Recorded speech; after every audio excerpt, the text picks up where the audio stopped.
The Melbourne leg of the International Ice Hockey Federation Men's World Championship has been cancelled over major security concerns caused by growing anti-Israel sentiment in Australia. Jack Nyhoff is across developments in Melbourne for us. Jack, it's still going ahead in other countries, but why not Australia?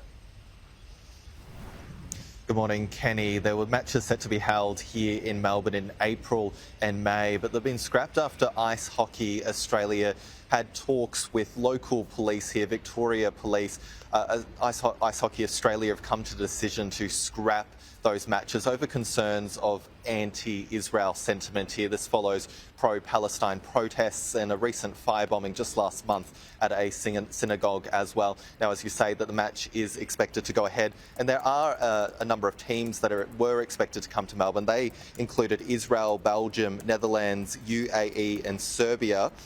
Now, other matches are still going ahead in countries elsewhere around the world, including in New Zealand, Denmark, Sweden, Estonia, Mexico and Armenia, although according to Ice Hockey Australia, Melbourne is simply too dangerous. The Prime Minister says anti-Semitic sentiment has no place here in Australia. This is a decision made by Ice Hockey Australia. They're not a body, I've got to say, I'm familiar with, and it's not a sport I'm familiar with, like most Australians, I think. But we should be opposed and are as a country to any form of racism, but particularly to anti-Semitism. And we are a tolerant country that have got to have respect for every person, regardless of their faith and regardless of their ethnicity, just to respect people for who they are, and this is an unfortunate decision.